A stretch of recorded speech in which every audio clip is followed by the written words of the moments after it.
സത്യം പറഞ്ഞാൽ ഞാൻ എന്താണ് ജീവിക്കുന്നത്, ഞാൻ എങ്ങനെ ജീവിക്കുന്നത് എന്റെ റൈറ്റ് ആണ്. ഇപ്പോൾ ഞാൻ മാത്രമാണ് ഇവിടെ അമ്മയാവാൻ പോകുന്ന പറഞ്ഞ ട്രാൻസ്ജെൻഡേഴ്സ്. ഇതിന് മുമ്പ് പല ആൾക്കാരും ഞാൻ പേരിട്ട് പറഞ്ഞത്, പല ആൾക്കാരും ഉണ്ട്, വനിതരടക്കം ആൾക്കാർ അവരുടെ ഫീച്ചേഴ്സ് വന്നിട്ടുണ്ട്. ഉണ്ട്. അപ്പൊ ഇവരൊക്കെ ഞാൻ പറയുമ്പോൾ ഭയങ്കര വലിയ സംഭവം. രഞ്ജിമാർ പറഞ്ഞിട്ടുണ്ടല്ലോ, ഒരുപാട് പേര് പറഞ്ഞിട്ടുണ്ട്. അപ്പൊ ഇവരൊന്നും പറയുമ്പോൾ പ്രശ്നമില്ല, ഞാൻ പറയുമ്പോൾ മാത്രം ഭയങ്കര സംഭവം. ആ ഗ്രൂപ്പിൽ ഞാൻ ഇല്ലാത്ത ഗ്രൂപ്പിൽ, ഞാൻ സീരിയസ് ആയിട്ട് പറഞ്ഞാൽ ഇല്ലാത്ത ഗ്രൂപ്പിൽ എന്നെയും എന്റെ ഭർത്താവിനെ കുറിച്ച് എന്റെ പാർട്ടിനെ കുറിച്ച് വളരെ മോശമായിട്ട് എന്തെങ്കിലുമൊക്കെ ചെയ്യും. പക്ഷെ അതിന്റെ മുന്നേ വേറെ സംഭവം ഉണ്ടല്ലോ, നാട്ടിൽ ഇങ്ങനെയുള്ള ആൾക്കാർക്ക് കുട്ടികളെ ദത്ത് കൊടുക്കും. ഓക്കെ, നീ ദത്തെടുക്കുകയാണെങ്കിൽ നീ അമ്മ എന്ന് തന്നെ മക്കളെ ചിലപ്പോൾ അച്ഛനമ്മ എന്നൊക്കെ തന്നെ വിളിക്കും. പക്ഷെ അതിനെന്തിനാ നീ വയറിൽ കെട്ടിക്കൊണ്ട് നടക്കുന്നത്? ഞാൻ ഗർഭിണിയാണെന്ന് പറഞ്ഞ എന്തിനാ നടക്കുന്നത്? നിന്റെ ഇതുപോലെ മാറിയ ആളുകൾ തന്നെ പറയുന്നുണ്ട് അതൊരിക്കലും നടക്കൂല എന്നുള്ളത്.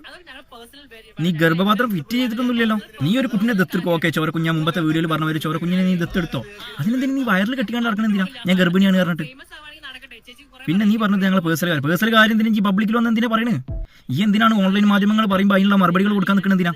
എനിക്ക് ഇതിനെ കുറിച്ച് സംസാരിക്കാതെ പോയാൽ പോരെ. നീ തന്നെ പറഞ്ഞു നിന്റെ പേഴ്സണൽ കാര്യം നിന്റെ വീട്ടിൽ വെക്ക്. ഇങ്ങനെ നാട്ടിൽ വന്ന് പറയുമ്പോൾ ഇതിനെല്ലാവരും പ്രതികരിക്കാനേ ചെയ്യും.